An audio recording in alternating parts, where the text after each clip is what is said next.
Substance abuse is one of the most fascinating, heartbreaking, misunderstood, and scientifically important topics in pharmacology because it sits in the intersection between chemistry, medicine, psychology, family matters, and society at large.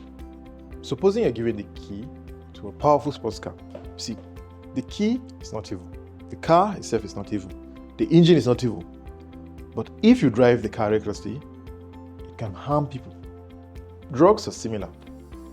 In pharmacology, a drug is a chemical substance that when it enters the body, changes or alters how the body works.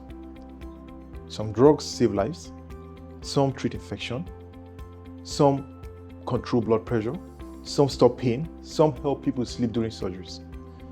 The same science that allows drugs to perform all this fantastic role, the same science that also allow it to sometimes hurt and harm us as human beings. This is where drug abuse eventually comes into play. So drug abuse is the harmful, inappropriate use of drugs and substances, despite its negative consequences. The problem is not the drug itself. The problem is the relationship of the person with the drug.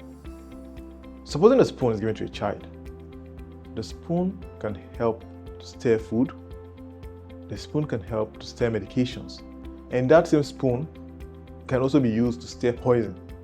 That's what happens with drugs as well. It can be abused.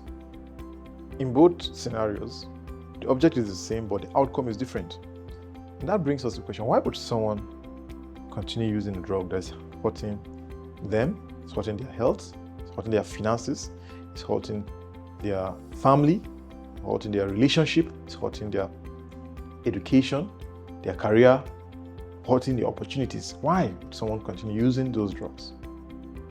The answer lies in the most powerful organ in the human body, the human brain. Your brain controls the reward system. Every time you laugh, you eat your favorite meal, you win a game, you receive a hug, you hear good news, you achieve a goal, your brain releases chemical substances, including dopamine. And that dopamine is your brain's way of saying, oh, this was fun. Let's do it again. Drugs of abuse hijack the system. They don't just knock on the door, they eventually barge in and they produce dopamine surges, often greater than many natural rewards. The brain becomes amazed, then impressed, becomes dependent, then trapped. At first, the drug user controls the drug. Later, the drug controls the user. That is why addiction is not simply a matter of weak willpower. It involves real changes in the brain's biological circuits involved in motivation, reward, memory, judgment, and self-control. The major substances commonly abused include alcohol, nicotine, opioids, cocaine, amphetamine, methamphetamine, cannabis, inhalants, sedatives, and many other newer synthetic substances. Some stimulate the brain, some slow it down, some distort perception, some cause feelings of euphoria, and some produce hallucinations. Why some do all of this at different times? The tragedy is that abuse really arrives wearing a warning sign. It often comes disguised as curiosity. Just one try, then later, just on weekends, or only on weekends. And subsequently you move to, well, I can stop anytime I want.